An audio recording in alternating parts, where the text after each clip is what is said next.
കാരമല്ലോ. So ഒരു dog ലവേഴ്സൊക്കെ തീർച്ചയായിട്ടും കണ്ടിരിക്കേണ്ട ഒരു ഇമോഷണൽ ആയിട്ടുള്ള ഒരു മൂവിയാണ്. ഞാൻ പറയുകയാണെങ്കിൽ ഇൻസ്പെക്ടർ ഷിൻഡെ. മനോജ് ബാജ്പേയി എപ്പോഴും ആ ഒരു സ്ക്രിപ്റ്റ് സെലക്ഷന് വേണ്ടി എപ്പോഴും പേര് കേട്ട ഒരു ആക്ടറാണ്. സോ അദ്ദേഹത്തിൻ്റെ സ്ക്രിപ്റ്റ് സെലക്ഷൻ തവണയും പിഴച്ചിട്ടില്ല എന്ന് കാണിച്ച ഒരു മൂവിയാണ് ഈ ഒരു സിനിമ. അത് തീർച്ചയായിട്ടും എല്ലാവരും ഹിലാരിയസ് ആയിട്ടുള്ളൊരു ഇൻവെസ്റ്റിഗേഷൻ പോലുള്ളൊരു സംഭവമാണ്.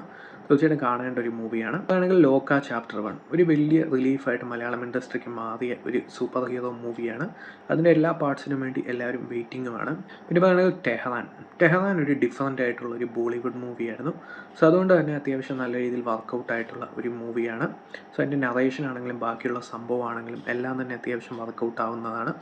തുടരും എന്ന് പറയുന്ന സിനിമ. സോ ഇതൊരു മോഹൻലാലിൻ്റെ ഗ്ലോറിയസ് കംബാക്ക് സെലിബ്രേറ്റ് ചെയ്തൊരു മൂവിയാണ്. എങ്ങനെയാണ് ആളുകൾ മോഹൻലാലിനെ കാണണമെന്ന് ആഗ്രഹിച്ചത് ആ ഒരു രീതിയിൽ തന്നെ കാണിച്ചു എന്നുള്ളൊരു പ്രത്യേകതയുള്ള ഒരു മൂവി കൂടിയാണ് തുടരും എന്ന് പറയുന്ന ഈ ഒരു സിനിമ. അപ്പോൾ അതാണെങ്കിൽ 11 ആ ഒരു രാക്ഷസിന് ശേഷം അത്യാവശ്യം നല്ലൊരു ബ്രില്യൻറ്റ് ഇൻവെസ്റ്റിഗേഷൻ ത്രില്ലർ മൂവി വന്നെന്ന് തോന്നിയത് ഈ ഒരു 11 ആണ്. അത്യാവശ്യം നല്ല നറേഷൻ ആണെങ്കിലും ട്വിസ്റ്റ് ആണെങ്കിലും എല്ലാം തന്നെ ആ ഒരു ഔട്ട്പുട്ട് എലവേറ്റ് ചെയ്യാൻ സാധിച്ചിട്ടുണ്ട്. അതാണ് ഈ സിനിമയുടെ വിജയം. അതുപോലെ കൗട്ട് സ്റ്റേറ്റ് വേഴ്സസ് നോബഡി എന്ന് പറയുന്ന ഈ ഒരു നാനി പ്രൊഡ്യൂസ് ചെയ്ത ഈ ഒരു മൂവി അത്യാവശ്യം നല്ലൊരു സബ്ജക്റ്റുമായിരുന്നു.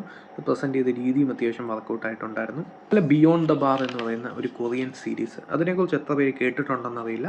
പക്ഷേ അത്യാവശ്യം നല്ലൊരു ഔട്ട്പുട്ട് നൽകിയ ഒരു വെബ് സീരീസ് ആയിരുന്നു. ആ ഒരു അറ്റോർണീസിൻ്റെ ലൈഫും അവരുടെ പേഴ്സണൽ ലൈഫും പ്രൊഫഷണൽ ലൈഫും അവരെങ്ങനെയാണ് ഓരോ കേസും ഹാൻഡിൽ ചെയ്യുന്നത്, ബോസും ഈ ഒരു മാനേജറും ആ ഒരു എംപ്ലോയി ആയിട്ടുള്ള റിലേഷൻഷിപ്പ് പോലെ തന്നെ ഈ ഒരു വക്കീലും ആ ഒരു ബോസുമായിട്ടുള്ള റിലേഷൻഷിപ്പ് എങ്ങനെയാണ്, ഇവർ തമ്മിലുള്ള റിലേഷൻഷിപ്പും കാര്യങ്ങളൊക്കെ ഇവരുടെ വർക്ക് സ്പേസിനെ എങ്ങനെ ബാധിക്കും, അതൊക്കെയാണ് ഈ ഒരു സീരീസ് സംസാരിച്ച്.